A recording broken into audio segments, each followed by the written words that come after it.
Hello friends, कैसे हैं आप सब।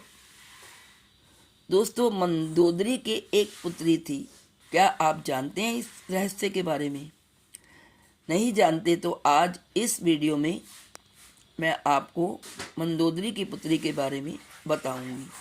चलिए देर ना करते हुए चलते हैं और अपनी वीडियो में आपको बताते हैं कि मंदोदरी की पुत्री कौन थी।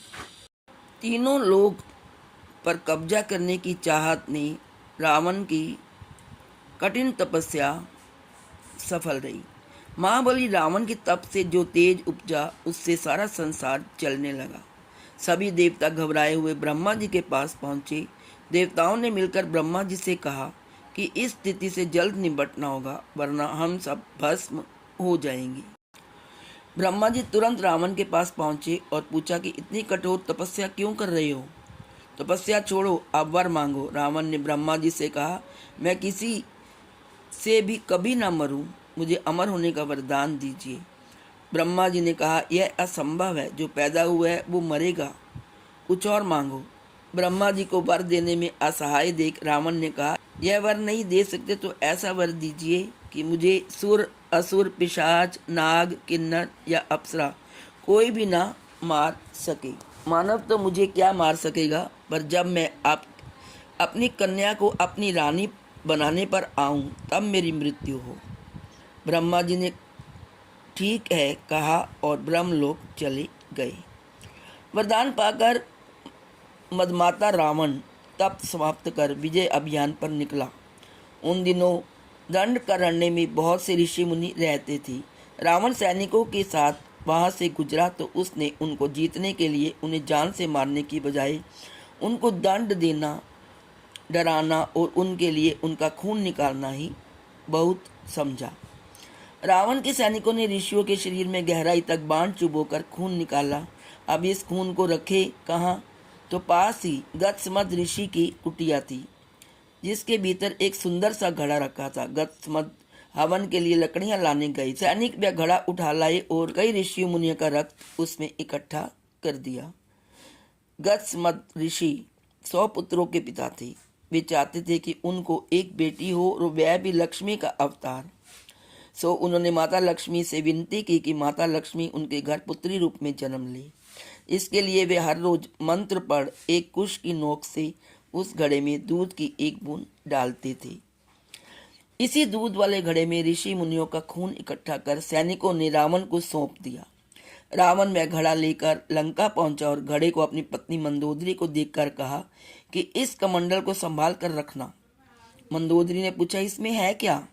रावण के लिए ऋषि मुनि जो लोगों को धर्म और सदाचार की राह दिखाते थे, उनकी रगों में बहने वाला रक्त जहर बराबर ही था। अतः रावण ने कहा, इसमें दुनिया का सबसे विषैला जहर है।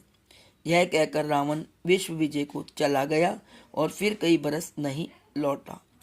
रावण ने दुनिया जीत ली। ताकत के घमंड में चूर उनने दानवों, यक्षों, गंधर्वों की सुंदरतम कन्याओं को अपने साथ ले जाकर मंदराचल, हिमवान और मेरु जैसे पर्वतों और जंगलों में मौज मनाने में मशगूल हो गया। मंदोदरी रावण का इंतजार करती रही। पति की इस उपेक्षा ने उसे बहुत दुखी कर दिया था। दूसरी स्त्रियों के चक्कर में अपनी प्रिय पत्नी की बरसों खोज खबर न लेने के चलते उदास मंदोदरी ने आत्महत्या का रास्ता चुना। मंदोदरी को रावण द्वारा दिए गए विषैले घड़े की याद आई। उसमें जो भी काला काला सा तरल था, उसे विष समझकर मंदोदरी एक झटके में पी गई। उसे पीने के बाद मंदोदरी मरी नहीं। ऋषि गत्समद द्वारा घड़े में मंत्र पढ़कर डाले गए दूध की 2-4 बूंदें और माता लक्ष्मी का प्रभाव खून पर हावी रहा और उसके असर से मंदोदरी को गर्भ ठहर गया। कुछ दिनों बाद यह रात जब मंदोदरी पर उजागर हुआ तो वह घबरा गई। ऐसे में जब उसके पति रावण भी यहाँ पिछले कई वर्षों से नहीं है, तब ऐसा होने के बाद महल की अन्य स्त्रियां क्या कहेंगी? यह सब सोचकर मंदोदरी ने तीर्थ यात्रा के लिए विशेष विमान बुलवाया और तीर्थ करने के बहाने विमान से कुरुक्षेत्र आ गई। यहाँ आकर मंदोदरी ने गर्भपात करवाया और उस अजन्मे बच्चे को एक सुंदर से कलश में रखा, जमीन में गाड़ दिया। इतना सब करने के बाद मंदोदरी लंका लौट गई। कुछ समय बीत जाने के बाद राजा जनक की मिथिला में भयानक अकाल पड़ा। राजा जनक का लगभग समूची धरती पर ही राज था। ज्योतिषियों ने हिसाब किताब करके बताया कि कहाँ हल चलाने से वर्षा होगी और समूचे देश में अन्न उपजेगा। उन्हीं के कहने पर वे कुरुक्षेत्र गए और बताई गई जगह पर ही सोने के हल से खेत को जोता। हल ने जब जमीन को फाड़ा तो एक कलश निकलकर आया। कलश खोलकर देखा गया तो उसमें एक नवजात कन्या थी, जिसके कलश से निकलते ही आसमान से फूलों की बारिश होने लगी और इस पुष्प वर्षा के बीच एक आकाशवाणी हुई, राजा जनक, इस कन्या का लालन पालन अब तुम्हारी जिम्मेदारी है। हल की रेखा सीता से निकलने के कारण इस कन्या का नाम सीता होगा। क्या सीता भी वास्तव में रावण की बेटी थी और यह बात रावण को पता थी? राम कथा के कई प्रसंग इस तरफ इशारा करते हैं। रावण ने ब्रह्मा जी से वरदान मांगते हुए कहा भी था कि जब मैं अपनी ही कन्या की इच्छा करूं तब मेरी मृत्यु हो। सीता माता असल में किसकी पुत्री है, इन सब सवालों का जवाब देने में हम कहाँ सक्षम हैं, यह तो प्रभु ही जाने।